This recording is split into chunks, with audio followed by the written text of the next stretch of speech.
What's up, family? Welcome back to the Stop Sinking Show, where we go from struggle to flow.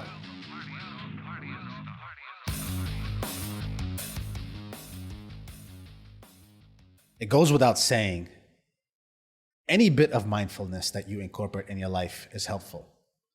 Just becoming aware that you, as a being, are separate from that being having any activity in that mind, meaning realizing that you are not the thoughts that you are having. You are the one having the thoughts. Just that slight bit of distinction, that little bit of distance that isn't always easy to have all the time, just that little bit of space between those two things is what mindfulness is. And just having that little bit of mindfulness where you don't let your body become consumed and full of what your mind is full of, to even just be able to see what it is that your mind is full of, just that little bit gives you a lot of alignment back in your spine, because you realize who really is in charge. And you realize it can't be this crazy place that the mind is, with its violently varying nature and constant noise. And if you ever are letting that place be in charge, I'm pretty sure you're not having a fun experience of yourself. And that's what got me thinking about what is a good measure of mindfulness then, and whether your mind is also communicating back and having a dialogue with your body or not. Because if you are just on the level of the mind, how can you use the mind to prioritize and put importance to which of the creations of the mind are most important to it? It's like asking a creator which one of his creations are his favorite, like asking a parent which one of his kids are his favorite. No matter what the answer, you will have a bit of bias baked in and a difficulty in trying to pick, because he is the one who created it. And so the mind does not do a good job at minding itself, because it is in love with all of its creations and has a tendency to try and elevate all of its creations to the highest pedestal it can, which is why it needs something else to help measure it, something else to help prioritize its creations according to a specific value system. And so I was thinking what that could be. How do I know if what the mind is conjuring up is of value?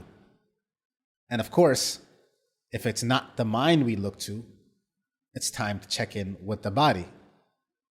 I realized in auditing my thoughts, the only effective way to have one be deemed more important than another, or have one signal to me that it is wasted energy or incessant rumination to no useful end, and forget if it's even useful, the only real measure I found to dialogue back and tell the mind what is best for it to be full of or not is to ask myself the simple question after catching myself in a thought or from a string of thoughts. The question being, are you breathing easier? Again, forget useful, forget helpful, forget knowing or having evidence as to whether this thought contributes to something or is part of a larger problem that you're trying to solve for. Just ask yourself, in the course of having this thought, did you find yourself feel lighter or heavier?